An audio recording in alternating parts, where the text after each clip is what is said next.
I never believed in office romances. They seemed messy, complicated, the kind of thing that made Monday mornings even more unbearable than they already were.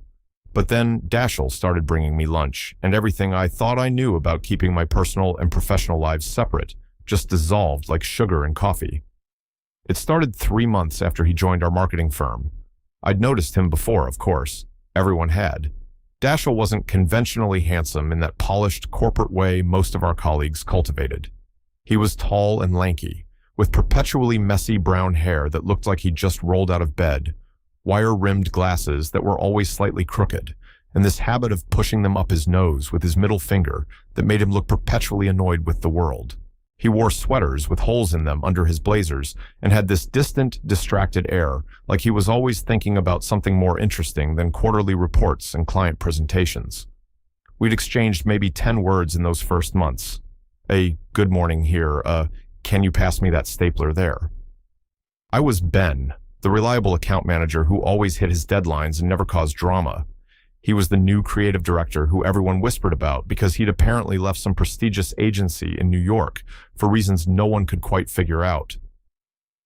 Then one Tuesday in October, everything changed. I was sitting at my desk, staring at my sad desk salad, the same pre-made Caesar I bought from the cafeteria 3 times a week because I couldn't be bothered to meal prep like the wellness-obsessed people in accounting. My stomach was growling, but the wilted lettuce and suspicious-looking chicken weren't exactly inspiring enthusiasm. Dashiell appeared beside my desk, and I nearly jumped. He moved quietly for someone so tall. He was holding 2 identical glass containers, the kind with the bamboo lids that cost too much at those trendy kitchen stores. "Hey," he said, his voice softer than I expected. "I always make too much. Would you want this?" I stared at the container he was offering. Through the glass, I could see layers of perfectly arranged food. Quinoa with roasted vegetables, grilled chicken with herbs, what looked like a homemade vinaigrette in a tiny separate compartment. "You made that?" I asked stupidly. A small smile tugged at the corner of his mouth. "This morning. I have this problem where I can't cook for one person. My brain doesn't work that way, so I always end up with extras." I should have said no. I should have politely declined and gone back to my mediocre salad. Instead, I found myself reaching for the container, my fingers briefly brushing his. "Are you sure?" "Positive. Otherwise, it'll just sit in my fridge until it goes bad, and then I'll feel guilty about the waste." He adjusted his glasses with that middle finger gesture. "Consider it a favor to my conscience."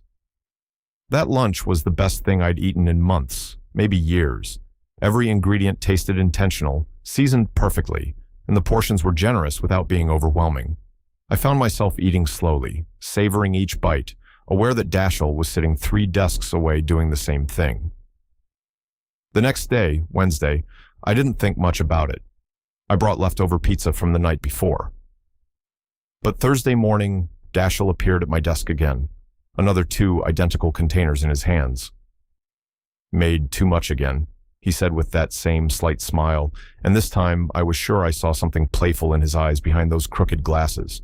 "You know," I said, accepting the container, "most people would just learn to make smaller portions." "I'm not most people," he replied, and walked back to his desk. This became our routine. Every Tuesday and Thursday, like clockwork, Dashiell would bring 2 lunches. Sometimes it was elaborate grain bowls with roasted vegetables and perfectly cooked proteins. Other times, it was pasta dishes with homemade sauces that put every Italian restaurant in the city to shame. Once, he brought this incredible Thai curry that had so many layers of flavor, I actually closed my eyes while eating it. "Where did you learn to cook like this?" I asked one Thursday in November, after finishing what he called a simple mushroom risotto that had nearly made me weep. We were both in the break room. Most people ate at their desks, but Dashiell always took his lunch in here, sitting at the small table by the window, and I'd started joining him. It felt natural, easier than trying to eat at my desk while pretending to work.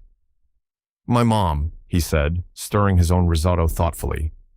She was adamant that everyone in the family needed to know how to feed themselves properly, not just sustenance, but actual nourishment. She said cooking was an act of love, even when you're just cooking for yourself. "That's beautiful," I said, and meant it. He looked at me then, really looked at me, and I felt something shift in the air between us. She died 2 years ago. Cancer. I'm so sorry. It's why I left New York, he continued, his voice quieter now. I was working 80-hour weeks at this agency everyone wanted to work for, and I missed her entire last month because I was too busy with a rebrand for a tech startup that doesn't even exist anymore. After the funeral, I just couldn't do it anymore. Couldn't pretend that any of it mattered. I didn't know what to say, so I just reached across the table and touched his hand. Just briefly.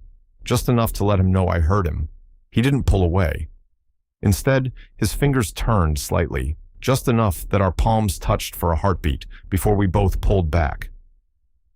Anyway, he said, clearing his throat, cooking her recipes makes me feel close to her, and I always hear her voice in my head telling me I'm being wasteful if I don't share food. After that conversation, something changed between us. The lunches continued, but now they came with longer breaks, deeper conversations. I learned that Dashiell was 32, 3 years older than me, that he'd studied literature in college before falling into advertising by accident, that he was reading his way through all of Dostoevsky, and had opinions about translation choices that he could expound on for 20 minutes if you let him. I told him things I hadn't told anyone at work, about how I'd moved to the city 7 years ago with big dreams of working in publishing, but had ended up in marketing because it paid the bills, about my family back in Ohio who still didn't quite understand why I'd chosen to live alone in an expensive city instead of settling down somewhere sensible. I didn't tell him everything, though. I didn't tell him that I'd spent most of my 20s carefully building walls around myself, keeping everyone at a comfortable distance, because being gay in a corporate environment still felt like walking a tightrope, even in a supposedly progressive city. December arrived with early darkness and cold rain that made everyone miserable. The office was planning its holiday party, and the energy was that particular brand of forced festivity that made me want to hide under my desk. On a Tuesday, Dashiell brought something different. The containers were there, as always, but this time they held something I didn't recognize. Layers of pasta, bechamel sauce, what looked like lamb. Pasticcio, he said, setting it down. Greek lasagna, basically. My mom used to make it for special occasions. What's the occasion? I asked. He hesitated, adjusting his glasses. I don't know. Felt right. The pasticcio was incredible, rich and comforting, exactly what the gray day needed. But there was something else in the container too, tucked beside the main dish. A small chocolate truffle, handmade, dusted with cocoa powder. Dashiell, I said, holding up the truffle, you didn't make too much of this. He was back at his desk, but I saw his shoulders tense. No, he admitted, not turning around. I didn't. My heart was hammering. I unwrapped the truffle and bit into it. Dark chocolate with a hint of orange and sea salt, melting on my tongue. It was perfect. Everything he made was perfect. That afternoon, I couldn't concentrate on anything. I kept replaying every lunch, every conversation, every moment his hand had lingered a second too long when passing me a container. I'd been so careful to read these as friendly gestures, as nothing more than a kind colleague sharing food. But you don't make someone handmade truffles because you accidentally cooked too much. After work, I found myself standing outside the building in the cold rain, watching people stream past with their umbrellas and their purposeful strides towards subway stations and bus stops. I should have gone home. Instead, I waited. Dashiell emerged 20 minutes later, his coat collar turned up against the rain. No umbrella. Of course, he didn't have an umbrella. Ben? He looked surprised to see me. Did you forget something? Why do you bring me lunch? The question came out more abruptly than I intended. He stood there in the rain, water already darkening his hair, his glasses spotted with drops. I told you, I make too much. That's not true. The truffle proved it's not true. Ben, I need to know, I said, my voice barely audible over the rain and traffic. I need to know if I'm reading this wrong, because if I am, I'll stop. I'll keep my distance. But if I'm not, you're not reading it wrong, he said quietly. The world seemed to narrow to just the two of us standing there on the rainy sidewalk. How long? I asked. Since the second week I started. You were in a meeting, presenting some campaign, and you got so animated about this idea you had for a social media strategy. Your whole face lit up, and I thought, I want to be someone who makes him look like that. I laughed, a short, breathless sound. So you decided to feed me? I didn't know what else to do. You seemed so self-contained, so careful, like you had walls up and I didn't know the password to get through them. He stepped closer, close enough that I could see the water drops on his eyelashes. Food was the only language I knew that might work. It worked, I whispered. Yeah? His voice was hopeful, vulnerable in a way I'd never heard it. I started waking up on Tuesdays and Thursdays excited about lunch. Not the food, although the food is incredible, but the excuse to sit with you, to talk to you, to be near you. I was shaking, and not from the cold. I've been trying so hard not to want this. Why? Because office romances are messy. Because I've spent years being careful, being professional, not giving anyone a reason to see me as anything other than competent Ben who does his job and doesn't cause problems. Because wanting something this much is terrifying. Dashiell reached out and took my hand, right there on the street, where anyone from work could see. His palm was warm despite the rain. I left a job I hated, because I realized life's too short to be careful all the time. Too short to not cook the food I want to cook, to not live where I want to live, to not care about the people I want to care about. I don't know how to not be careful, I admitted. Then let me be brave enough for both of us right now. He squeezed my hand. Have dinner with me. Not lunch at work with fluorescent lights and microwave sounds in the background. Real dinner at my place, where I can cook you something that takes hours and we don't have to watch the clock. I should have thought about it more, should have considered all the implications and potential complications. Instead, I just said, when? Tonight? He smiled, that small smile that I'd memorized. I have everything I need at home. I was hoping you'd say yes, so I planned ahead. We took the subway to his apartment in Brooklyn, still holding hands, our wet coats pressed together in the crowded car. I felt giddy, reckless, like I was 17 instead of 29.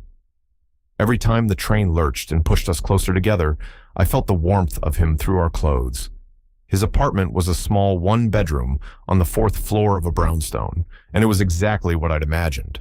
Books everywhere, stacked on shelves and piled on tables. A worn leather couch that looked like it had been salvaged from someone's curb. Plants on the windowsill in various states of health. And a kitchen that was clearly the heart of the space, with copper pots hanging from hooks.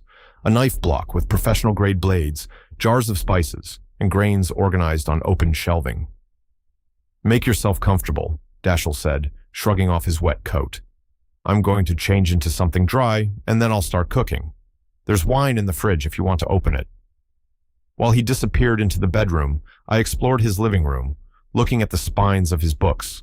Lots of Russian literature, as expected. Poetry collections, cookbooks with worn pages and stained covers. A framed photo on the bookshelf caught my eye. A younger Dashiell, with a woman who had his same eyes, both of them laughing, covered in what looked like flour. That was the Christmas she taught me to make baklava, Dashiell said from behind me. He'd changed into soft jeans and a faded blue sweater. I was home from college, probably insufferable with my new literary theories and my opinions about everything. She just handed me phyllo dough and told me to shut up and roll. She looks like she was wonderful. She was. He touched the frame gently, then turned to me. She would have liked you. How do you know? Because you're kind. That was the quality she valued most in people. Not intelligence or success or any of that. Just fundamental kindness. He moved to the kitchen and I followed. Also, you actually chew your food instead of inhaling it, which she always said was the sign of a civilized person. I laughed and poured us both wine while he started pulling ingredients from the fridge. What are you making? Coq au vin. It takes a while, but it's perfect for a rainy night. And there's bread dough that's been rising since this morning, so we'll have that too. You made bread dough this morning before work? I told you. I was hoping you'd say yes. He started chopping onions with quick, confident movements. I've been wanting to ask you for weeks, but I couldn't figure out how. Every time I tried to work up the courage, I'd just bring another lunch instead. I sat on a stool at his kitchen counter, watching him work. There was something hypnotic about it, the way his hands moved, the concentration on his face. Can I help? You can keep me company. Tell me something I don't know about you. So while he cooked, I talked. I told him about growing up in a small Ohio town where I'd felt alien and wrong until I left for college. About coming out to my parents when I was 22 and the careful, uncomfortable détente we'd reached where they never asked about my personal life and I never volunteered information. About the years I'd spent in the city feeling lonely, even in crowds, keeping people at arm's length because it seemed safer than risking rejection. I'm tired of being safe, I said finally, watching him add wine to the pot with a satisfying sizzle. I think I've been tired of it for a while, but I didn't know how to stop. Dashiell set down his wooden spoon and came around the counter. He stood in front of me, close enough that I could smell his soap and the wine on his breath. Can I kiss you? I nodded, not trusting my voice, and he leaned in slowly, giving me every chance to pull away. His lips were soft, tentative at first, questioning. I answered by reaching up and pulling him closer, my hands fisting in his sweater, and the kiss deepened into something that made my toes curl and my heart race. When we finally broke apart, both breathless, he rested his forehead against mine. I've wanted to do that since the first time you closed your eyes while eating my cooking. I've wanted you to do that since the first time you brought me lunch. We kissed again, slower this time, learning the taste and feel of each other, until the smell of the cooking wine reminded us that there was food on the stove. Dashiell reluctantly pulled away and went back to cooking, but now I moved behind the counter with him, standing close, occasionally reaching out to touch his back or his arm, needing the contact. Dinner was perfect. We ate on his couch with bowls in our laps, and the rain still pattering against the windows. The coq au vin was rich and tender, the bread was crusty and warm, and everything tasted better because of the way he watched me eat, that small smile playing at his lips. You know everyone at work is going to figure it out, I said, soaking up sauce with a piece of bread. Does that bother you? I thought about it, really thought about it. A month ago, it would have terrified me. Now, I think I'm okay with it, more than okay.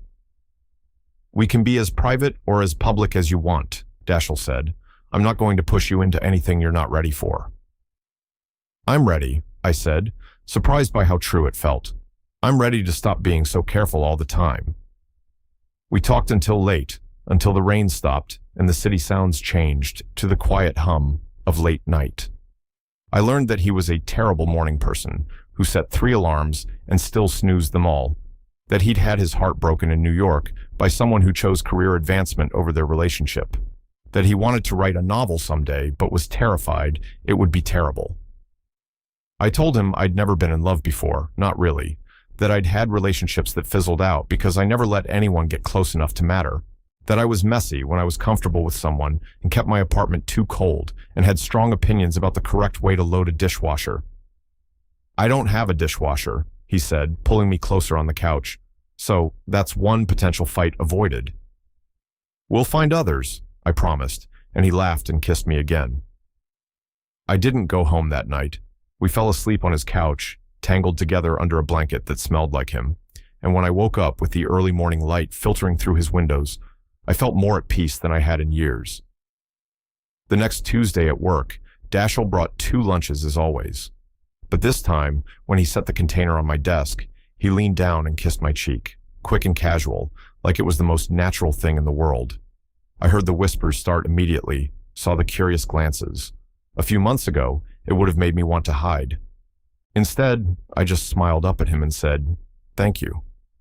"Always," he replied, and walked back to his desk. At lunch, we sat in the break room like always, but now our knees touched under the table. Now, when our fingers brushed reaching for napkins, they lingered. Now, when he told me about his morning, I could lean over and kiss him if I wanted to. "So," said Jennifer from accounting, appearing with her own lunch, "is this a thing now?" I looked at Dashiell, at his crooked glasses and his messy hair and his slight smile, and felt my own smile grow. "Yeah," I said. "This is definitely a thing," she grinned. "About time. We've been running a pool on when you 2 would figure it out. I had next month, so thanks for costing me $20. After she left, Dashiell raised his eyebrows at me. "A pool?" Apparently we weren't as subtle as we thought. "Or maybe," he said, reaching across the table to take my hand, "people recognize something real when they see it." That afternoon, I found a small package on my desk. Inside was a glass container, identical to the ones Dashiell used for our lunches, and a note in his precise handwriting. For when you want to bring me lunch instead. Though fair warning, I have high standards. I looked over at his desk. He was focused on his computer, but I could see the smile tugging at his lips. I'd spent so many years being careful, building walls, protecting myself from the possibility of pain. And then Dashiell had shown up with his too much food and his quiet kindness and his patient persistence. And somehow, all those walls had come down without me even noticing. Love, I was learning, didn't always announce itself with fireworks and grand gestures. Sometimes it arrived in glass containers with bamboo lids, in recipes passed down from mothers, in the simple act of feeding someone because you couldn't imagine them going hungry.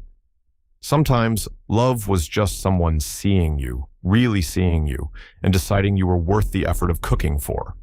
And sometimes, if you were very lucky, love was finding the courage to let someone in, walls and all, and discovering that being vulnerable was the bravest thing you'd ever done.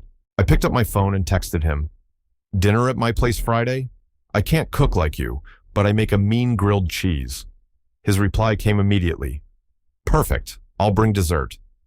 I smiled, saved the container in my desk drawer like the treasure it was, and got back to work.